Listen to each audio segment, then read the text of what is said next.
अगर आप केवल डैशबोर्ड तक के बंदे हैं तो आप केवल डैशबोर्ड ही केवल 5% ऑफ इंटायर इंडिया की टॉप यूनिवर्सिटीज में से एक यूनिवर्सिटी जिसका डिजिटल मार्केटिंग का बजट अप्रोक्सीमेटली 6 CR एनुअल जो है वो रहता है, और ये होता है उनका कंबाइंड SEO प्लस एड्स का बजट। इस यूनिवर्सिटी के CMO यानी कि मार्केटिंग ऑफिसर ने मेरे साथ एक मीटिंग बुक करी और उन्होंने बोला कि उमर, आपको हमारी यूनिवर्सिटी की इंटायर डिजिटल मार्केटिंग स्ट्रैटेजी का ऑडिट करना है, इवैल्यूएशन करना है और गैप्स को फिगर आउट करना है और नई अपॉर्चुनिटीज को फिगर आउट करना है। देखिए, ऐसे प्रोजेक्ट्स में जो स्कोप ऑफ वर्क होता है ना, वो काफी बड़ा होता है। तो अगर आपने टाइमलाइन को ध्यान में नहीं रखा तो डेफिनेटली आप बहुत ज्यादा टाइम लगा देंगे चीजों को रिसर्च करने में, चीजों को फिगर आउट करने में, और वो फायदे की जगह एक नुकसान का सौदा जो है वो हो जाएगा। जब मैंने और डिटेल में बात करी कि एग्जैक्टली मुझे बताइए प्रॉब्लम कहां पर आ रही है, उन्होंने कहा सारी चीजें उमर ठीक चल रही हैं, हम अपने टारगेट्स को भी मीट कर रहे हैं, बट फिर भी हम ये चाहते हैं कि आप एक बार हमारी इंटायर मार्केटिंग स्ट्रैटेजी के ऊपर नजर डाल लें, देख लें कि सारी चीजें ठीक है या नहीं है, और अगर आपको लगता है आपके अनुभव से कुछ इंप्रूवमेंट्स हो सकते हैं, कहीं पर गैप है, तो उसको फिगर आउट करके आप हमें बता दीजिए, हम उसको भी फिल करने की कोशिश करेंगे। तो बस मुझसे एक ऑडिट काइंड ऑफ करवाना चाहते थे, और वो भी ना काफी लाइट ऑडिट। ऐसा नहीं था कि आपको बस गलतियां निकालनी ही निकालनी, आपको गैप निकालने ही निकालने। और उनकी टीम ने मुझे बहुत पेशेंस से समझाया, बताया कि सर जरूरी नहीं है कि आपको गैप्स निकालने ही निकालने, अगर आपको लगे कि इंप्रूवमेंट के चांसेस हैं तभी आप बताइएगा, प्रेशर मत फील करिएगा कि हम आपको एक अच्छा अमाउंट पे कर रहे हैं तो जरूरी ही है कि आप गैप निकालें। उनको लगता है कि उनकी बहुत सारी चीजें जो ठीक चल रही, बट फिर भी वो बस इतना ही चाहते थे कि मैं उनके कैंपेन्स के ऊपर एक नजर डाल लूं और उनकी स्ट्रैटेजी का एक बेसिक सा ओवरव्यू जो है वो ले लूं और कुछ सजेशंस जो है उनको प्रोवाइड कर दूं। अब बहुत सालों से मैं ऑडिट करते आ रहा हूं, बट जब भी इस टाइप से कोई प्रोजेक्ट होता है जहां पर हमें एक इंटायर बिजनेस की डिजिटल मार्केटिंग स्ट्रैटेजी की ऑडिट करनी है, उस पर्टिकुलर सिनेरियो में जैसे मैंने पहले बताया आपको, एक तो टाइम बहुत इंपॉर्टेंट होता है, दूसरी चीज ये इंपॉर्टेंट होती है कि हम क्या ऑडिट करने वाले हैं, हमारा फ्लो जो है वो किस टाइप का रहेगा, पहले हम किन चीजों को ऑडिट करेंगे और उसके बाद कौन सी चीजों को ऑडिट करना हम शुरू करेंगे। तो सबसे इंपॉर्टेंट होता है कि ऐसी चीजों में हम शुरुआत में ना एक फ्रेमवर्क टाइप का बना लें, एक इंटायर फ्रेमवर्क अगर हमारे पास होगा तो हम उसी के अकॉर्डिंग जो है वो चलेंगे। तो आज के इस वीडियो के अंदर मैं आपको उसी एग्जैक्ट ऑडिट फ्रेमवर्क को दिखाने वाला हूं, बताने वाला हूं कि उस फ्रेमवर्क के अंदर क्या क्या चीजें। उस फ्रेमवर्क को बनाने में मैंने 100% जो है वो AI की हेल्प ली है। सो इस फ्रेमवर्क की वजह से जो मेरी ऑडिट की प्रोसेस थी वो काफी आसान हो गई और मेरे को सजेशंस देना आसान रहा कि फर्स्ट 15 डेज में मैंने क्या ऑडिट किया और उससे क्या निकल के आया, नेक्स्ट 15 डेज में मैंने क्या ऑडिट किया और क्या निकल के आया। तो इस टाइप से मैंने फेज वाइज ऑडिट भी किए और फेज वाइज उनको हम सजेशंस जो है वो प्रोवाइड करते गए। सबसे पहले हमें 3 प्रॉब्लम्स को जो है वो सॉल्व करना था। या पूरे का पूरा जो ऑडिट है वो 3 चीजों के अराउंड था। Are we measuring the right outcomes, क्या हमारी कन्वर्जन्स वगैरह सही हैं, हमारी बिजनेस मैट्रिसेस वगैरह प्रॉपरली डिफाइंड है। जब मैं बात कर रहा हूँ are we measuring the right outcomes, तो मैं ऐसा नहीं है कि केवल डैशबोर्ड लेवल के कन्वर्जन्स की बात कर रहा हूं कि बस आप ये चेक कर लें कि गूगल एड्स में कन्वर्जन सही तरीके से डिफाइन है या नहीं है, बल्कि हमें उन KPIs के ऊपर ध्यान देने की जरूरत है जो बिजनेस के पॉइंट ऑफ व्यू से कोई सेंस बना रहे हैं। ऐसी KPIs जो रेवेन्यू में कन्वर्ट हो पा रही हैं या नहीं हो पा रही है, उन KPIs को हमें ऑडिट करने की जरूरत है। क्या हम उनको ट्रैक कर रहे हैं, क्या हम उनके बेसिस पर अपनी स्ट्रैटेजी, अपने कैंपेन्स को ऑप्टिमाइज करने की कोशिश कर रहे हैं या नहीं। इसके बाद are we investing in the right mix, ये वो सेकंड स्कोप ऑफ वर्क था जिसके बेसिस पे मेरे को ऑडिट करना था। अब ये बहुत इंपॉर्टेंट चीज है। When I am saying right mix which means that कि कौन कौन से चैनल्स में हम कितना percentage of amount, energy and resources allocate कर रहे हैं। जैसे अगर आपके पेड कैंपेन्स आपको रिजल्ट नहीं दे रहे हैं तो वहां पर आप अपनी एनर्जी क्यों लगा रहे हैं। अगर आपको SEO से रिजल्ट नहीं मिल रहा है तो वहां पर आप अपनी एनर्जी और रिसोर्सेज और अमाउंट और टाइम क्यों लगा रहे हैं। तो मुझे उनके जो मार्केटिंग मिक्स है उसको इवेल्युएट करना था, उसको समझना था कि उन्होंने अपना जो मार्केटिंग मिक्स बनाया हुआ है, मार्केटिंग चैनल जो डिफाइन किए हुए हैं, वो किन बेसिस पे डिफाइन किए हुए हैं और उनसे क्या रिजल्ट्स आ रहे हैं और क्या वो मार्केटिंग मिक्स ऑप्टिमाइज्ड है या नहीं है। कैंपेन लेवल के ऑप्टिमाइजेशंस देखना उतना ज्यादा इंपॉर्टेंट नहीं था मेरे लिए इस प्रोजेक्ट में, जितना ज्यादा इंपॉर्टेंट था चैनल लेवल पर और स्ट्रैटेजी लेवल पर और फेज लेवल पर चीजों को ऑडिट करना। Is the operating system robust. Operating system is basically the post lead जो प्रोसेस है उनकी जो सेल्स टीम वगैरह है वो कौन से टूल्स को यूज कर रही है, वो कितनी एफिशिएंट है, ये सारी चीजें जैसे tracking, attribution, CRM, consents and team की जो SOPs थी वो। तो इन 3 चीज़ों के बेसिस पे हम entirely digital marketing audit framework को लेकर आगे बढ़ रहे थे। नेक्स्ट जो है वो आप देख सकते हो यहाँ पर हमारा टेबल ऑफ कंटेंट है। पहला हमारा KPI आर्किटेक्चर मेजरमेंट फ्रेमवर्क जो मैंने पहले बताया आपको। लेयर 1 में हम बिजनेस आउटकम्स की बात करेंगे। लेयर बी में हम फनल स्टेज की KPIs की बात करेंगे। अभी इसको और डिटेल में जो है वो बताया गया है आगे के ऑडिट फ्रेमवर्क के अंदर, तो आपको और ज्यादा चीजें समझ में आएंगी।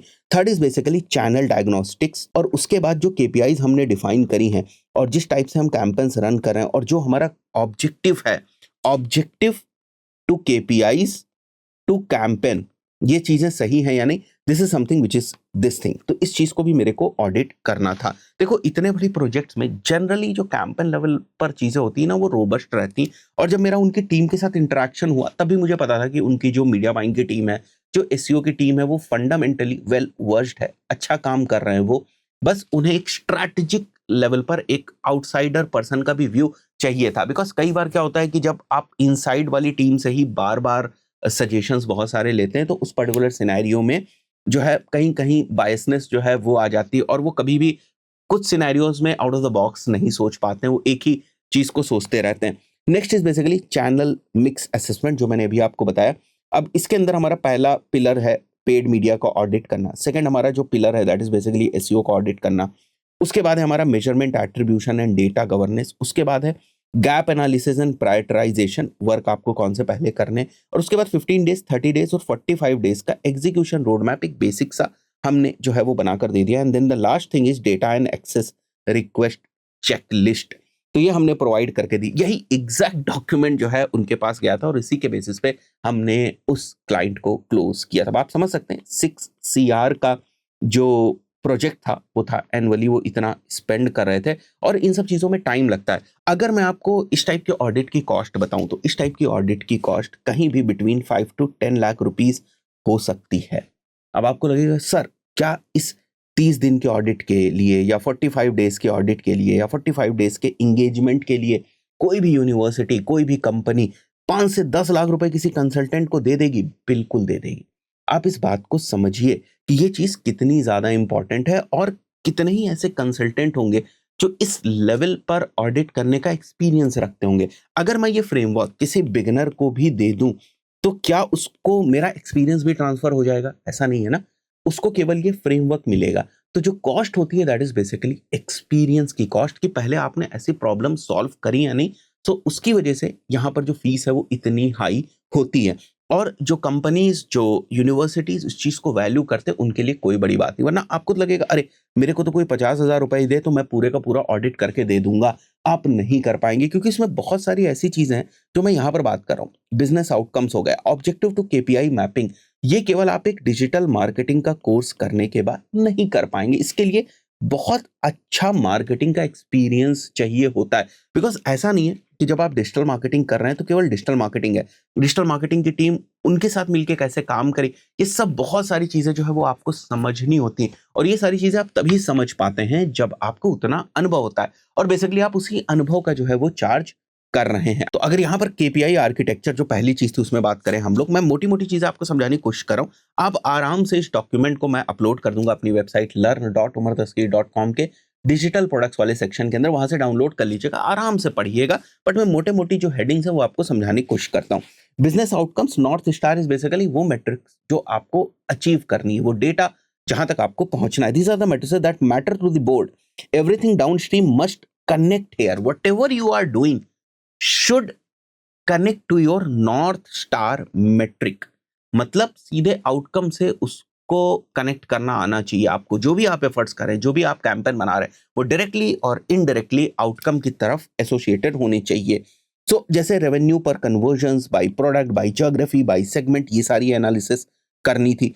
कस्टमर एक्विजिशन कॉस्ट की एनालिसिस करनी थी। लाइफ टाइम वैल्यू की, लाइफ टाइम टू कैक के रेशियो की जो है वो एनालिसिस हमें करनी थी। Customer quality mix and retention, इसकी ऑडिट हमें करनी थी। लेयर बी जो है हमारा फनल स्टेज की KPIs। फनल स्टेज की KPIs क्या होती हैं कि लीड्स टू इंक्वायरीज कितनी आई, क्वालिफाइड लीड्स कितनी आई, MQL टू SQL का रेशियो क्या है, कॉस्ट पर क्वालिफाइड लीड क्या है, कॉस्ट पर लीड क्या है, पाइपलाइन कन्वर्जन का रेट क्या है, ये सारी हमारी फनल बेस्ड मैट्रिसेस हो गई। तो उन फनल बेस्ड मैट्रिसेस को भी मेरे को देखना था, कहाँ पर ड्रॉप ऑफ हो रहा है वो एनालाइज करना था और उसके बेसिस पे कुछ सजेशन जो है वो प्रोवाइड करना था। उसके बाद channel leading indicators, paid search में हमारे लिए मेन चीज क्या थी, impression share, CTR, CPC, search term quality, वो हमें यहाँ पर मेंशन करना था कि हमारी की डायग्नोस्टिक मेट्रिक क्या होगी और किसके बेसिस पे हम हमारे सर्च कैंपेन को ऑडिट करेंगे, उसके रिजल्ट्स को ऑडिट करेंगे, किसके बेसिस पे हम पेड सोशल को ऑडिट करेंगे, किसके बेसिस पे एसईओ को।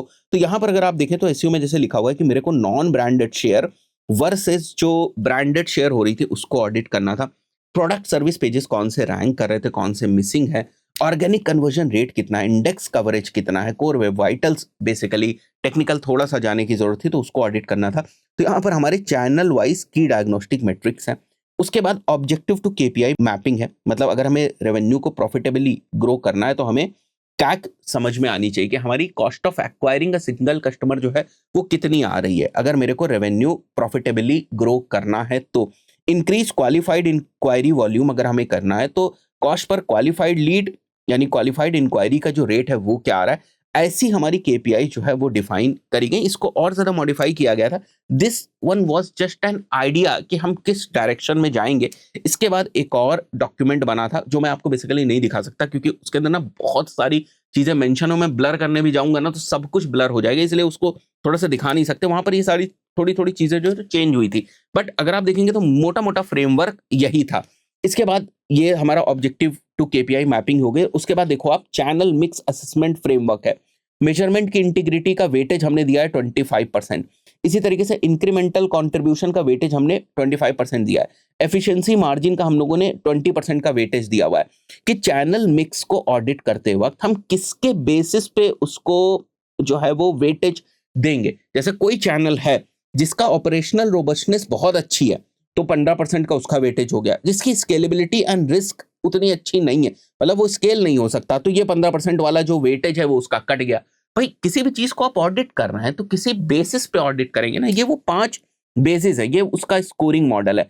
Channel roles and evaluation lenses, जैसे पेड सर्च है where it wins, high intent अगर कैप्चर कर रहा है, ब्रांडेड डिफेंस बनाए हुए है यानी कि ब्रांडेड क्वेरीज को भी कैप्चर जो है वो कर पा रहा है तो ये विन हो जाएगा। पेड सोशल किस लिए विन होगा, एसईओ हम कब मानेंगे कि ये विन कर रहा है, राइट। की ऑडिट लेंसेज हमारे क्या रहेंगे इसके अंदर, टिपिकल स्केलिंग रिस्क क्या इसमें आती है, इसी टाइप से channel roles and evaluation lenses हमारे मेंशन है। उसके बाद अगर हम पेड मीडिया को ऑडिट करेंगे तो गूगल एड्स में हम campaign segmentation by product, Jio intent, product का मतलब यहाँ पर उनके डिफरेंट डिफरेंट कोर्सेज वगैरह थे, उसी के बेसिस पे हम उसको ऑडिट करने की कोशिश करेंगे।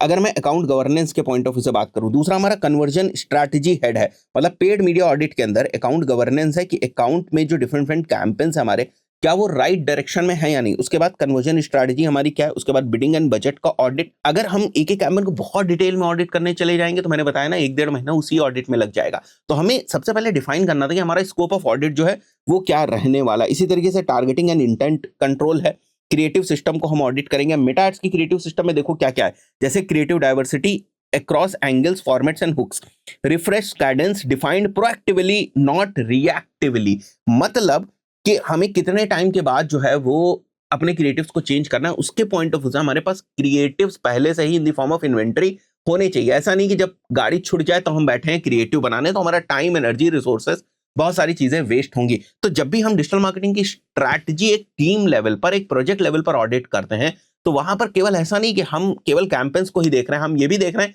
कि हमारी टीम जो है वो एफिशिएंटली परफॉर्म कर पा रही है या नहीं, वो आरओआई जो है ला पा रही है नहीं। मान के चलते हैं हमारा रिजल्ट कैंपस से बहुत अच्छा आ रहा है बट कुछ सिनेरियोज में जो हमारी रिसोर्सेज है वो 100% यूटिलाइज नहीं हो रही है, उस पर्टिकुलर सिनेरियो में उस रिसोर्स को भी कैसे यूज किया जाए वो भी हमें समझने की जरूरत होती है। इसलिए यहाँ पर लिखा हुआ है कि मान के चलते हैं कि आपके कैंपेन्स जो है वो लाइव हो गए।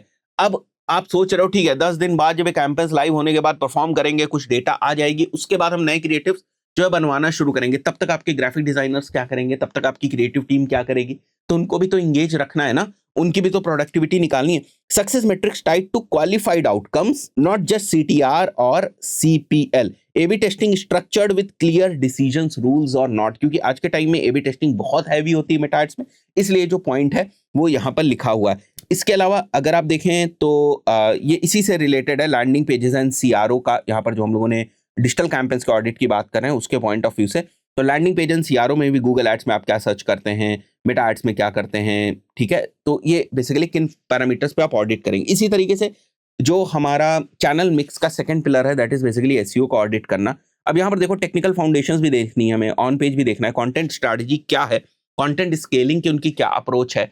ऐसा तो नहीं है कि वो इस डायरेक्शन में जहां रहे जहां पर एक डेड एंड हो, क्या उनके पास इनफ कंटेंट प्लान है अभी या नहीं, मतलब नेक्स्ट 1 ईयर तक क्या वो कंटेंट डाल पा रहे हैं, और जो वो कंटेंट डाल रहे हैं क्या उस कंटेंट को डालने के लिए जिस टाइप से उन्होंने रिसर्च करी, फॉर एग्जांपल उन्होंने कीवर्ड रिसर्च करी कि मैं 1000 सर्च वॉल्यूम ओवरऑल टारगेट कर रहा हूं, just for the sake of numbers मैंने यहाँ पर 1000 ले लिया, वो बहुत बड़ा नंबर हो सकता है। तो उसका अगर 1% जो है वो ट्रैफिक लेकर आ रहे हैं, 2% ट्रैफिक लेकर आ रहे हैं, तो नेक्स्ट 1 ईयर में हम और कितना ट्रैफिक लेकर आ पाएंगे अपनी वेबसाइट के ऊपर, उससे हमें कितने कन्वर्जन होने के चांसेस है। तो ये सारी स्ट्रैटेजी को जो है बेसिकली मेरे को ऑडिट करने की जरूरत थी। कोर वेब वाइटल्स उनकी प्रॉब्लम भी थी एक, इसलिए हम लोगों ने इस चीज को यहाँ पर थोड़ा सा अलग से लिख रखा था, बिकॉज जब मेरी उनसे बात हो रही थी तो उन्होंने बताया था कि कोर वेब वाइटल्स की एक मेजर प्रॉब्लम आ रही है, कंटेंट तो बहुत अच्छा और बल्क में जो है वो प्रोड्यूस कर रहे हैं, इसलिए हमने अलग से ना थोड़ा सा कोर वेब वाइटल्स को मेंशन कर दिया था। Measurement, attribution and data governance, GA4 configuration, GA4 to Google Ads, UTM governance, UTM वगैरह प्रॉपरली है या नहीं है, मतलब एक सेंट्रलाइज्ड यूटीएम सिस्टम उन्होंने बिल्ड कर रखा है या नहीं। So any link which is in public, क्या वो यूटीएम से ट्रैक हो रहा है या नहीं, क्या कस्टमाइज्ड लिंक्स बनाए गए हैं या नहीं बनाए गए। एग्जाम्पल के तौर पे अगर कोई लिंक आपको कहीं पर शेयर करना है, मान लिया ईमेल में मेंशन करना है, तो मैं क्या करूंगा, मैं एक कस्टमाइज्ड लिंक बना दूंगा utdigitalmedia.com/link ऐसे करके, और इसके पीछे यूटीएम पैरामीटर्स लगा दूंगा। और क्योंकि मेरी utdigitalmedia.com के ऊपर GA4 लगा हुआ है, गूगल एनालिटिक्स लगा हुआ है, तो जब भी ये लिंक हिट होगा, जो भी यूटीएम पैरामीटर्स के पास इंफॉर्मेशन होगी वो हमारी GA4 के अंदर भी आएगी, तो मुझे पता चलेगा कि इस लिंक के बेसिस पर जो यूटीएम पैरामीटर्स हमने लगाए थे उसके हिसाब से मैं आराम से ट्रैकिंग जो है वो कर पाऊंगा। Enhance conversion, offline conversion, imports, Meta CAPI, server side tracking, इसकी भी अलग से डिमांड थी कि सर क्योंकि ये हमारी थोड़ी सी यूएसपी भी है, तो कन्वर्जन ट्रैकिंग को अच्छे से ऑडिट कर लिया जाए, बिकॉज बीच में उन्होंने ना 1-2 अकाउंट जो है वो स्विच किए थे, जैसे टीम बदली तो अकाउंट स्विच कर देते थे। मैं आपको थोड़ा सा रेफरेंस भी बीच बीच में देता जा रहा हूं, तो इस चीज की भी हम लोगों ने जो है वो डिटेल में एक चेकलिस्ट जो है वो बना ली थी। फिर आ गया हमारा गैप एनालिसिस एंड प्रायोरिटाइजेशन, ये फ्रेमवर्क बनाया गया। This is basically use a consistent scoring model to move from findings to an execution plan.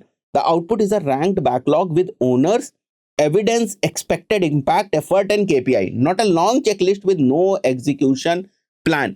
तो फैक्टर क्या है, इम्पैक्ट क्या होगा, जैसे एक का मतलब ये हो गया मार्जिनल इंप्रूवमेंट चाहिए, ठीक है। फिफ्थ का मतलब ये हो गया directly moves cost per acquisition, या फिर जो हमारी नॉर्थ स्टार मेट्रिक है उसको इम्पैक्ट करेगा। Confidence, effort, risk override, risk scaling, risk to audit, explicitly. These are the 4 risks appear even when results looks good. They are hidden reasons performance does not hold when you scale or when measurement conditions change. Attribution, optimization to low quality leads, creative fatigue and capacity constraint। कितना भी आप चीजें ठीक कर लो, ये 4 चीजें problem create करती ही करती, तो इसके बेसिस पे हमें सॉल्यूशंस भी निकालने थे। गैप एनालिसिस की हमारी टेम्पलेट जो है वो क्या होगी, जैसे एरिया हमारा मेजरमेंट है, फाइंडिंग है हमारी offline conversion outcomes not imported to platform, evidence है हमारा, इसका इंपैक्ट कितना है, इसका एफर्ट कितना है, इसका रिस्क कितना है, इसका ओनर कौन है, और KPI कौन सी प्रॉब्लम में आएगी अगर मैंने इसके ऊपर काम नहीं किया। तो इस टाइप से हम लोगों को जो है वो बनाकर देना था। यहाँ पर वही सारे एग्जांपल्स आपको देखने को मिल रहे हैं। And then this is the road map. Initial 15 days में मेरे को फाउंडेशन के ऊपर काम करनी थी, नेक्स्ट 15 डेज में मेरे को फनल के ऊपर काम करनी थी, तो थोड़ा सा टेक्निकल पार्ट जो है वो आ गया, और 31 से 45 डेज में मेरे को उनके स्केलिंग वगैरह के पॉइंट ऑफ व्यू से चीजें जो है वो करनी थी। तो ये सारी चीजें हम लोगों ने इसी टेम्पलेट के अकॉर्डिंग करा। उसके बाद मैंने इनको ये दिया था कि मेरे को कौन सी डेटा और कौन से एक्सेस का रिक्वेस्ट चाहिए होगा। It was along with the proposal, इसलिए मैं आपको ये डॉक्यूमेंट दिखा रहा हूँ। Key questions to ask before starting, इसको हमें डॉक्यूमेंट करके रखना था। ये मीटिंग हमें रिकॉर्ड करके रखनी थी ताकि एक एविडेंस टाइप का रहे, और बाद में अगर हम नोट्स बनाना चाहें तो उसको बना दें। एविडेंस की बात नहीं, नोट्स के पॉइंट ऑफ व्यू से था। तो ये मैं जो डॉक्यूमेंट है ये मैं अपलोड कर दूंगा learn.umartasky.com के डिजिटल प्रोडक्ट्स वाले सेक्शन के अंदर, जिससे आप लोगों को ये डॉक्यूमेंट देखने में मदद मिल जाएगी। और मैं तो आपको ये कहूंगा और हमेशा यही कहता हूं कि आप समझे जो मैं बताने की कोशिश कर रहा हूं, और उसके बाद चीजों को खुद से करने की कोशिश करें। ये डॉक्यूमेंट बनाना, इससे बेहतर डॉक्यूमेंट जो है वो आप बना देंगे AI की मदद से। तो पॉइंट इज कि मेरा अनुभव थोड़ा सा ज्यादा है, तो मेरे लिए चीजों को समझाना या समझना आसान हो जाता है। एक और मैं पर्सपेक्टिव आपको बताने की कोशिश कर रहा हूँ कि आज के टाइम में जो डिजिटल मार्केटिंग मैनेजर्स हैं, डिजिटल मार्केटिंग कंसल्टेंट्स हैं, उनका रोल और ज़्यादा इवॉल्व हो रहा है। It's not only limited to dashboard today. अगर आप केवल डैशबोर्ड तक के बंदे हैं तो आप केवल एग्जीक्यूटिव हैं। डैशबोर्ड में आप गैप्स फाइंड कर पाएंगे, दैट्स फाइन, बट डैशबोर्ड ही केवल 5% of entire digital marketing strategy है। तो फिर आप करेंगे क्या? आपके पास केवल 5% वाली चीज के ऊपर कंट्रोल है, आपके पास बाकी चीज के ऊपर कंट्रोल ही नहीं है, या नॉलेज ही नहीं है, या आप उसकी इंपॉर्टेंस ही नहीं समझ रहे हैं। तो ओवरऑल स्ट्रैटेजीज के ऊपर थोड़ा सा काम करने की कोशिश करें। You will be able to crack good projects. और बिजनेस ओनर्स को भी ध्यान देने की जरूरत है कि ये जो मैंने यहाँ पर रोड मैप दिया हुआ है ये 45 डेज का है, और मेरे जैसे एक्सपीरियंस पर्सन के लिए 45 डेज का है। अगर कोई और छोटा कंसल्टेंट इसके ऊपर काम करेगा, कम अनुभव का, छोटे का मतलब यहाँ पर कम अनुभव का कंसल्टेंट काम करेगा, तो उसको और ज्यादा टाइम जो है वो लग जाएगा इन सब फ्रेमवर्क्स के अकॉर्डिंग रिपोर्ट्स वगैरह बनाकर देने में। रिपोर्ट्स बनाना आज के टाइम में मुश्किल नहीं है, बिकॉज एआई जो है वो एग्जिस्ट करता है। और रिपोर्ट्स में मैं कभी इस फेवर में नहीं रहता हूं कि बहुत ही सुंदर सी, बहुत ही विजुअलाइज्ड रिपोर्ट्स हो, इधर से कुछ आ रहा है, इधर से कुछ आ रहा है, नहीं। कॉर्पोरेट हमेशा चाहता है कि आप क्लियर नंबर्स के ऊपर बात करें, पॉइंटर्स के ऊपर बात करें। कभी भी पीपीटीज के अंदर आपको या प्रेजेंटेशन के अंदर आपको बहुत लंबे चौड़े पॉइंटर्स नहीं रखने। आप अगर उनको एक्सप्लेन करना चाहें तो आप एक्सप्लेन कर सकते हैं, बट पॉइंटर्स को हमेशा शॉर्ट जो है वो रखें। आशा करता हूं आपको इसकी वैल्यू समझ में आई होगी। एक नई अप्रोच, नया परसेप्शन, मेरा नया अनुभव आपको पता चला होगा। इस पर्टिकुलर वीडियो में इतना ही। वीडियो पसंद आए वीडियो को लाइक जरूर करें, चैनल पर पहली बार आए हैं तो सब्सक्राइब करके जाए। मिलते हैं नेक्स्ट वीडियो में। Till then, good bye.